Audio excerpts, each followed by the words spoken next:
How did we meet?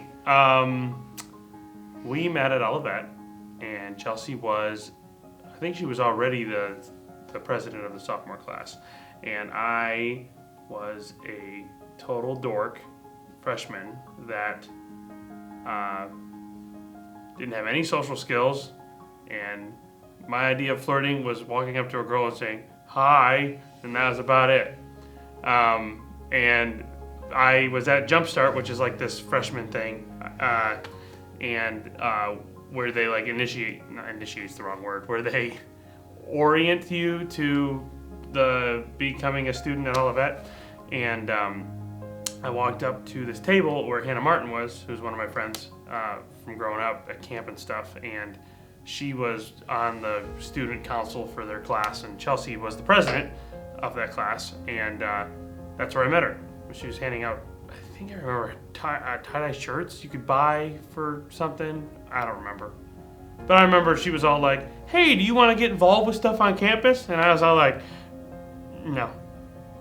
Because I didn't want to be part of anything on campus, so. How we met. I didn't remember how we met the first time. I thought it was just invited, like I was invited to play games with some friends, and he was a part of the group.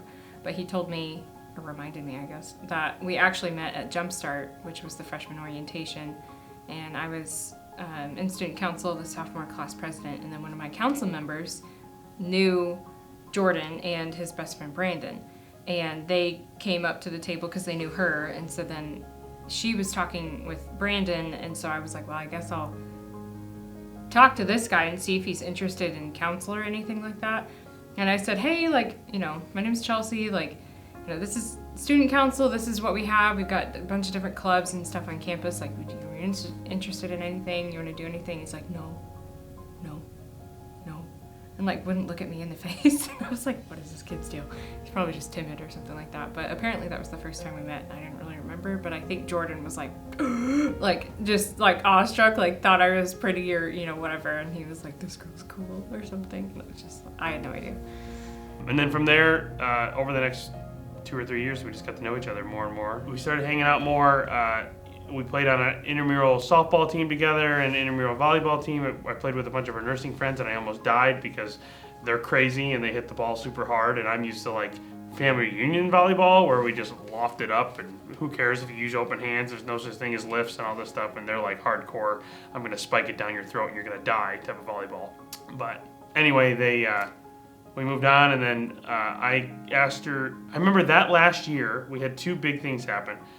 When I was at Olivet, I was Mr. like, when class ends in December, the last day after I take my exam, I'm hitting the road and driving home because I was a homebody. Anyway, I remember when I was leaving that day after my exam, I went and I got money out of the ATM in Ludwig, and I went to leave and I looked in Common Grounds and Chelsea was sitting at a table, but I went in and just said hi and sat down, and I sat in there and talked to her for like 2.5 hours, which is totally not like me. And I left there and I was like, what in the world? And that was back when we both had Snapchat, and so over December we were sending stuff back and forth. And well, then when we got back to college in January, about a week and a half in, I said, do you want to go to lunch or dinner or whatever together? So we went to Noodles and Company and talked about what we all had been doing and all this stuff, and I was sitting in Noodles for 4 hours. And that's when it dawned on me, I'm like, I probably need to tell her what I'm feeling, but I was in this spot where I'm like, I don't want to make it awkward, she's my friend, and I don't want to be super nerdy and dorky and all this stuff, and so I kept my mouth shut. And then fast forward 4 months, she's getting ready to graduate, we got about a month before graduation, and I said, do you want to go out to eat? So I took her to TGI Fridays, and I used gift cards to pay for it, and it was super great, but I feel like she might have been judging me because I used gift cards, but whatever. And we talked about weird stuff, and then when I went to drop her back off at her apartment, before she got out of the car, I said, I need to tell you something, and she said, what is it? And I said, you know how, like, everybody made fun of me because they said that I liked you and all this stuff when I was a freshman? She's like, yeah, and I was like, I do like you, and I've liked you for 3 years, and I just haven't had the guts to say it. And she said, well, I like you too. And I've liked you since September. We dated, but we really didn't. I mean, we dated. We hung out. I would plan dates, but outside of that, I really didn't keep up communication because honestly, I didn't know what I was doing and I was scared. And I went from top of the moon, she likes me, to bottom, what do I do? I'm so stressed out. And so I didn't do a lot of texting back and forth. I didn't keep up communication. For all you guys out there, you're supposed to do that. If you don't, it's really bad. So anyway, the last was the week of graduation. She was getting ready to graduate, and we went to Oberweis, which is this ice cream place, and she basically said, how do you think this is going, this whole dating thing? And I'm a naive little Jordan over here going, it's great, I'm having a blast. And she's like, it's not going great. You're not leading, you're not doing a great job at keeping up. Part of being in a relationship is talking to each other, and that's one thing I definitely wasn't doing. I had to grow some, and she said we both needed to grow spiritually, and so she was moved in Tennessee. She left, and that was basically it. She said not now, and inexperienced Jordan heard, it's not happening, bucko, move on. So after that happened, she moved to Tennessee, and I go to over summer. I have my internship in Ohio. I feel like God's telling me this is what I want you to do with your occupation and all this stuff. And I come back, and I texted Chelsea a little bit over the summer, but I will say when you get told no after investing time into a relationship, when I looked at it there, I thought it was, I put so much time into this. No, I didn't. I was stupid. I didn't do anything. But I felt pretty burnt. I was like, I'm just gonna move on. So I moved on. We get all the way to the end. I'm getting ready to graduate, and it's graduation week.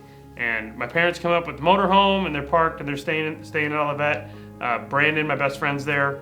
And Chelsea texts me earlier in the week and says, hey, I'm coming back into town for my sister, because Holly, my sister-in-law, is in my grade, or was in my grade. So we're graduating at the same time.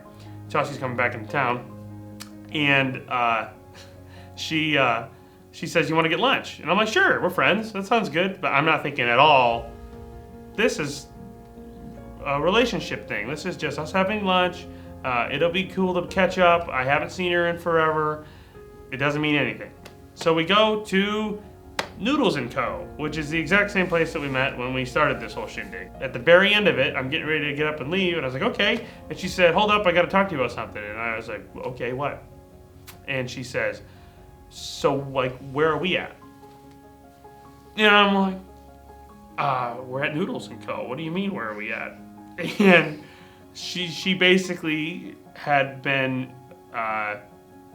staying single on purpose in Tennessee because she saw our relationship as continuing, as the not now, down the road type of a thing. And I did not get that from the conversation at all. And we're sitting there in there, and she's going, okay, well, like, where have you been? And I told her, well, I kind of moved on. I've been talking to this other person. And that probably is not the right thing to say to somebody like that. You live and you learn. But she says, well, I thought this was what we were doing. And I said, well, that's not what you said. You said X, Y, and Z. And she's like, no, I said this. I was like, yeah, you did say that. You're right. Okay. I'm a moron. Great. So basically from then on, I got a job in Flint and moved back home. And 2 years go by, and I didn't. 2 years go by, and I wasn't in a relationship. I was trying real hard, but God kept slamming the door in my face. So.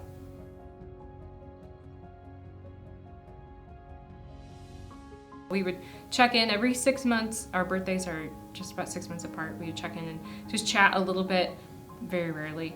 And then I was going to Disney World, and I remember from college that was like one of the things that Jordan loves to talk about or learn about or whatever is Disney. So I messaged him because I was at Disney World, and I was like, I'm at your favorite place. And we chatted that week, and then ended up talking on the phone because I did this cool VR experience that was Star Wars, and I got to shoot at Darth Vader, and I lost my mind. It was so cool.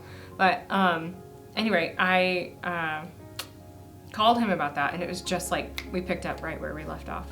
Talked for an hour and a half, and it felt like completely normal. And I was like, man, I was kind of like missing him. I had told my hairdresser our story a few months before, I think in December, and I was just like, yeah, but we're never gonna get together. And she was like, mm-mm. She said, you talked to me in 6 months. She was like, you're not done with him. You still love him. And I was like, oh, I don't know about that. And then literally 3 months later, I'm in Disney, text him, and the conversation went cold once I had gotten back, and I was like, all right, Lord, like, I'm just gonna trust you with this. And 2 weeks later, he started talking to me. We texted and like then FaceTimed, like started calling on the phone and talking like that. And I was just like, this is it. Like, we were both wanting to talk to each other and interested in each other. I determined after that conversation, I'm going to fly down to see Chelsea in Nashville. And there was a conversation that happened before that when we started FaceTiming where she said, I might be coming up to Flint to go to school next year. And I'm like, what? You're coming to Flint? Like, you live in Nashville, which is like top tier city. You're coming to Flint, which is like not top tier city.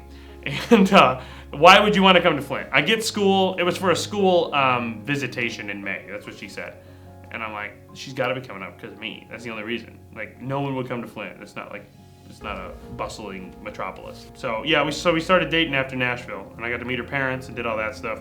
And that summer, I started planning the engagement because I told her when we started dating, I said, she said something in the off cuff on the phone like, we were talking about crazy family or something. And I said, well, I'm not marrying your crazy family. I'm marrying you.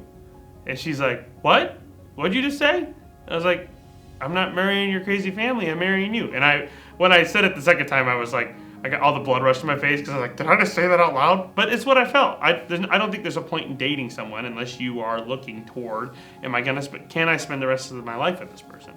So I basically told her, when I met her parents, I asked her dad. First time I met her dad, 3 days after, he actually sat on the back porch and talked to me and said, there's two things. He said, I want to know that you're following Jesus. And he said, and I want to know you love my daughter. If you can qualify for those two things, then sounds good. We got it down. And what I told Chelsea was, I'm not going to tell you I love you until we're ready to get married. That's what I told her, because I think that's a big word, and I think it's a very chumpish of guys to say that when they don't mean it. So that weekend, I talked with her dad. It's the first time. It was awkward. It's always how it goes. But basically, me and her dad went on this trip and I think we went to like a prayer meeting or a Bible study, and then we went to the store. And on the way back from the store, he said, "So how you doing on those two check boxes?" Because I told him I gotta get boxes checked. Make sure. Basically, I told him I gotta make sure you guys aren't crazy, and I gotta make sure that I gotta get your permission. He said, "How you doing on those check boxes?" I said, "Well, I don't think you guys are crazy, so that one's checked. We just gotta get your permission."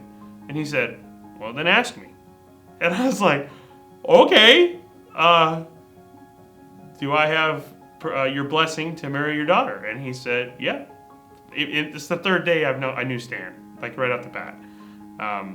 And that night, or I got the permission that night, and the day after, we went to Mexican on the way out of town, and I told her I love her. And she was like, oh, whatever. So in my book, I thought she knew he got permission, because I told her I'm not going to tell you I love you until I'm ready to put a ring on your finger. But basically, she kept poking her dad until her dad told her, yeah, I told him. I gave him permission. So, and then, so anyway, she was FaceTiming me later that week and said I had to come clean because her dad texted me and said, she keeps asking me questions, so you need to tell her what happened. I'm like, okay. So I texted her and said, I got permission. How long do you need to plan a wedding between engagement? And she said 6 months. I said, okay, that means I think 6 months would have been, if it was May 15th, it would have been December. And I said, I will propose before the end of the year. So from now until December 31st, it's going to happen. I didn't want her to know when. I wanted to surprise her. And that's when I started hatching a plan.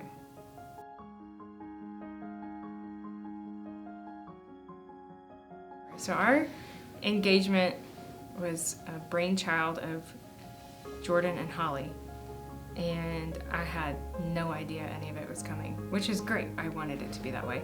I loved the fact that it was like more traditional. Like Jordan wanted to pick out my ring, he wanted to plan the engagement, and he wanted it to be all a surprise, which I'm grateful for because I love that old-fashioned like feel to it, that the man like kind of takes care of that stuff and then surprises his woman. I loved it. So I had no idea. He just had told me that before the end of the year, so before the end of 2019, that he would propose. My sister, when he met my family, she at some point approached him and she said, so when you come to Germany, you're gonna come to Germany and propose? And he was like, oh no. And Jordan doesn't travel internationally, so he was like terrified at the thought of going to Germany because he's like, I've never been out of the country except for like, I don't even know if he's been to Canada, you know, like he's traveled the US but never outside. So he shut down that idea and then revisited it again in July when he was trying to plan, like, what am I going to do for the engagement? And contacted my sister again and said, Holly, I need your help. So she helped him book a flight and pick out all that stuff. The week before, we had an event at Family Naz, Thanksgiving with their family down in Illinois, and then I did church, my job at Central in the morning, both services, and then I got in my truck and I drove to Illinois or Indiana, picked up Jackson, drove to Chicago. I went to the airport and he drove my truck to Olivet and had to stay there. And I took a flight, and I was going to take a flight through Iceland Air to Iceland and then to Berlin. And then I was going to stay with one of Holly's friends for the 2 days and we figured it all out. And the whole time I'm trying to keep Chelsea in the dark. The phone calls, like his phone service sucked because it would just end. Like the call would just drop and I was just like, what the heck? And I didn't know he was doing it on purpose so that I would have no idea that when he goes somewhere else, like out of the country and has to call me, he called me through FaceTime audio and I just attributed it to his crappy phone. And I was just like, you just need a new phone. This is ridiculous. So I just had her believing that my phone was busted. And so I get on this flight in Iceland and they say, we get on the plane and they say, we're delayed for 20 minutes. I'm like, okay. Then we're delayed for 40 minutes and we're delayed for 2 hours. And 3 hours after it was time to leave, our plane finally took off.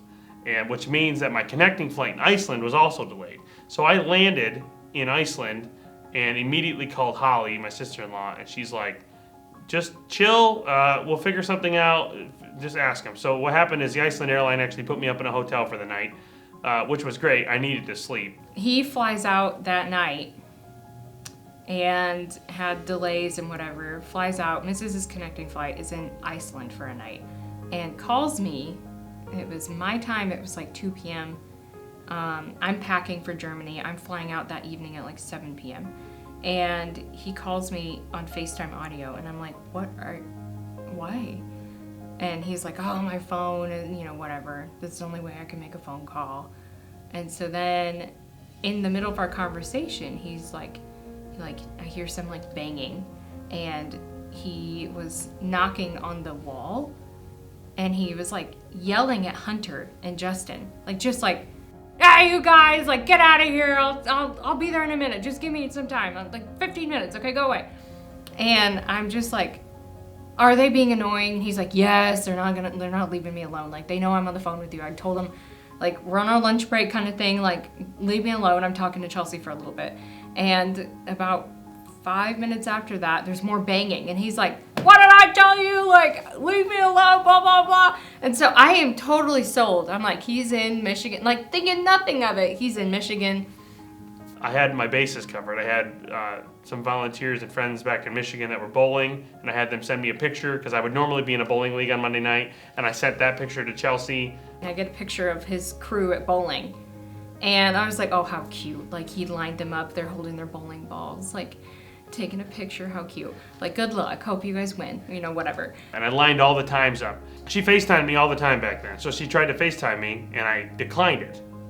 And because I'm in Iceland, I have no phone service. I only have Wi-Fi. So I FaceTime audioed her. And she answered, and she's like, "What's up?" And I was like, "I don't know. It must be busted." So, okay. And she totally believes it because that's what I've been doing. At this point, she's still in Nashville. She thinks I'm in Flint, but I'm in Iceland. Halfway across the planet. And I get up. I slept for a total of like an hour and a half. They gave me food and stuff. I get on the plane the next morning at like, I had to be at the airport at like 3 a.m. So that time, which was like 9 the other time. So I had to get all these times connected. I flew to Berlin. When I landed, Holly and Julie picked me up, and we went to a Christmas market and to the Brandenburg Gate. And I really wanted to get proposed in front of the Brandenburg Gate because it had this giant tree. It looked super cool. And it also has some history about two things coming together, East and West Germany coming together at the Brandenburg Gate.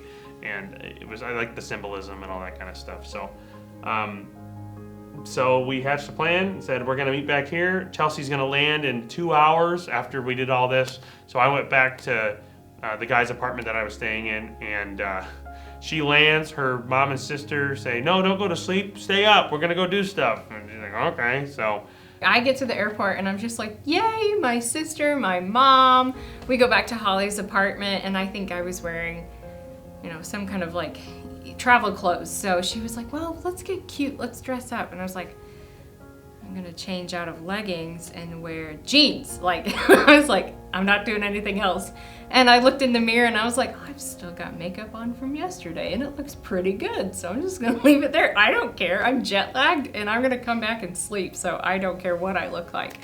So it wouldn't have mattered because I was gonna cry it off anyway. So we go to the Brandenburg Gate area, and it had just rained a little bit. So like the square was pretty empty. And there's a big Christmas tree in the middle of it. And so my mom was like, "Oh, I want to get your picture. Like, go stand in front of the tree with your sister." And I was like, "Okay."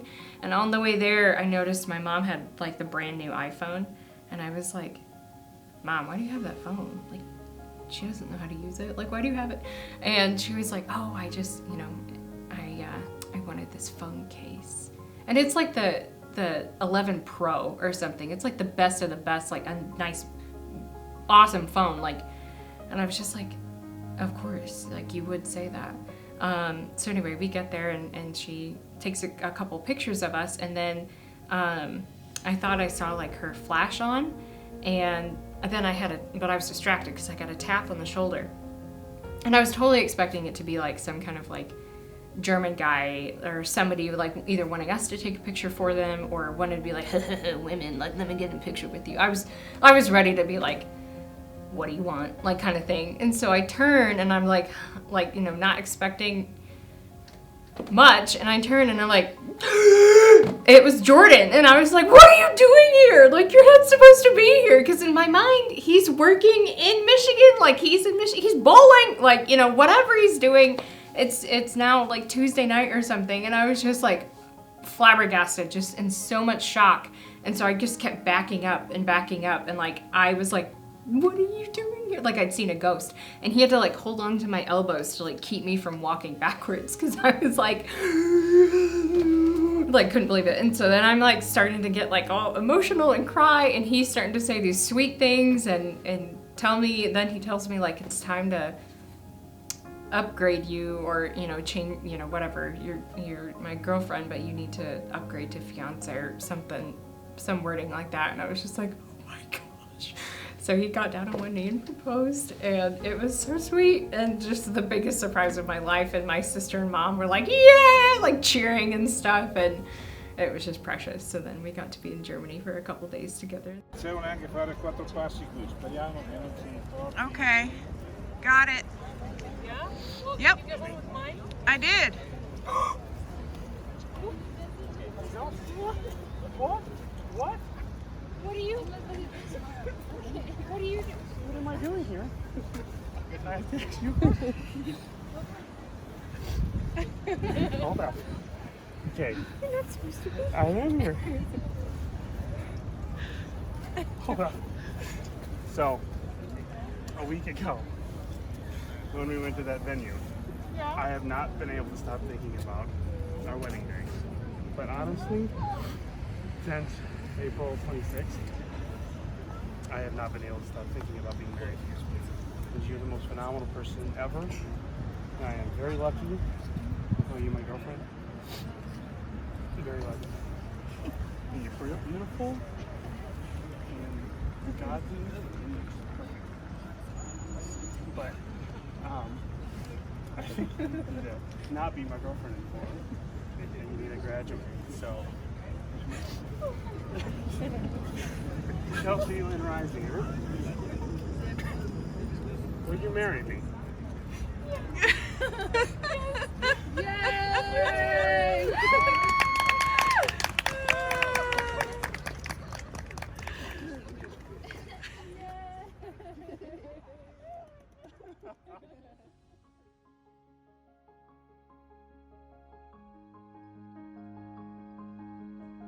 Our first wedding. It was sweet.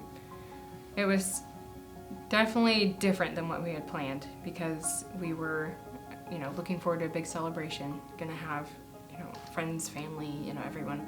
I was looking forward to having everyone there, getting all glam and looking all good and ready to celebrate, have the wedding, have a wonderful dinner, dance the night away. I was just so excited for it all. And then COVID came and nobody would have anticipated a pandemic, and they kept saying if we close down for 2 weeks or 3 weeks, we'll get ahead of this and it'll be fine. And then it just kept extending and both Michigan and Illinois were extending beyond and beyond. And so then they started with 3 weeks, and then it ended up being May. We'll see what it looks like in May. And then now the end of May, and our wedding was set for June 5th, and I was like, it's not gonna happen. We're not gonna be able to have it with everyone we've invited. And we decided that we'll move our celebration to be our first anniversary, and we're gonna get married at my parents' lake house on May 15th. And that was a special day to us because I had dreamed about getting married in May since I was in junior high, and it worked out for Jordan's schedule just with there's not a whole lot going on at the church for work, and that would be a good time for him to plan the wedding and then have a honeymoon the next week and everything. And then when we were planning to talk to his parents, and they're like, that's our wedding day too. That's our anniversary. So it's just really sweet. So we picked that and then decided we're gonna get married on that day. So the Lord blessed us with a perfect day. We were supposed to have rain, thunderstorms 5 days straight, and the Lord broke that up and gave us a cool mid-70s kind of day, and it was gorgeous. So we are thankful for it. We're thankful for my parents for providing us a place and figuring out different decor, and thankfully there's a great floral department at one of the grocery stores that was nearby, so we still had flowers, and I made cake, my mom made a great dinner, and we danced and had fun. So that was our first little wedding. We're excited to have this wedding, our next wedding, with people that we love and to celebrate our marriage, because it has been a year. It's been a weird year, weird first year of marriage. Good, but also weird because, especially for me, going from a time where I was I'm gonna see everyone I love and kind of see people, almost say goodbye, because I'm moving to a whole nother state and not gonna, be in community with some of the people that are coming to the wedding, and then having that all kind of thrown out the window and having to change plans was really a bummer. And so then moving to Michigan, I was I want to get to know people. I'd like to have community here, but then the pandemic has everything shut down. So I'm just really excited to celebrate with everyone and see people that I love. So it was an awesome day. I was an emotional wreck. Hopefully I'm not an emotional wreck this time. By the time people are watching this video, they'll know because it was during the ceremony. But I got the wedding band. I didn't know if we would have it done, but I got the wedding band the day before we drove down to Illinois, and Chelsea got surprised by that. She didn't know I was gonna have that. I'm standing while I'm there waiting. I'm getting dressed. My parents came in and prayed with me in the morning. there's a lot of emotions when you realize I'm leaving the nest, you know. I remember when we left Illinois, my mom said, "This is the last night you're gonna spend the night at Stony Point." And I was like, we got all cry. I think I'm getting watery now. Anyway, so we get down there. My best friend Brandon wrote me a letter that got me all a wreck. My eyes were super red almost the whole time. And then Chelsea wrote me a journal. She gave me a journal that she had been keeping since we started dating, since I went down to Nashville the year before. And it had kept a journal of like, this is what we're doing, and this is so cool, and I love you, and it was like little notes. And I was a wreck. It was awesome. I love her so much, but it was my dad came over and he's like, you need to put that away. We're starting in like 10 minutes, 15, 20 minutes or whatever. You need to not look like you've been bawling your eyes out. And I'm like, okay. So I put it away, and then the ceremony starts, and they have my brother was the best man, and her sister was the maid of honor. They come in, and then they had my nieces and nephew are the ring bearer and the flower girls, and we're holding a sign that said Uncle Jordan or something like that. And that's another thing. It's just like, what? Like, you don't think about those things until they're happening. And it was cool. I was crying, and then when she started walking down the aisle, I was just like, just bombarded. So it was an awesome day. It was great. It's my favorite day. Probably better than this day, because this day is just a rehash. It's my second marriage to the same woman without getting divorced. So how's that work?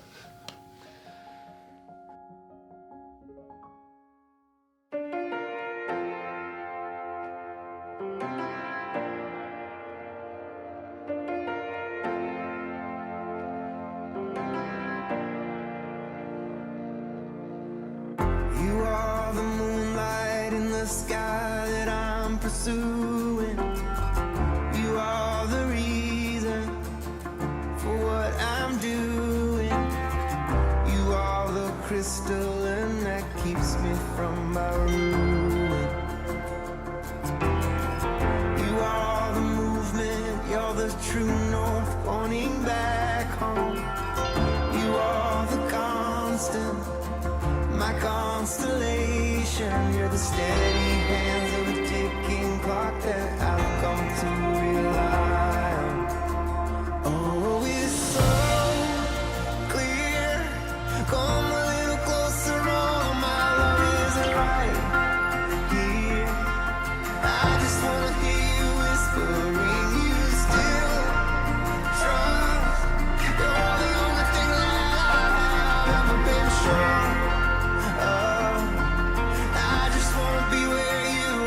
Promise I won't let you down.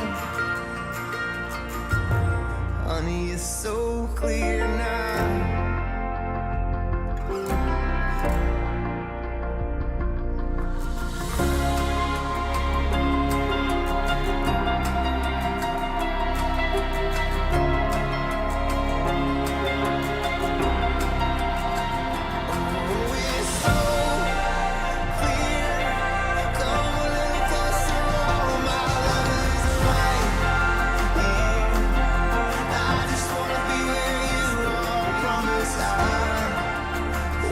I, Jordan, take you, Chelsea, to be my lawfully wedded wife. I, Chelsea, take you, Jordan, to be my lawfully wedded husband.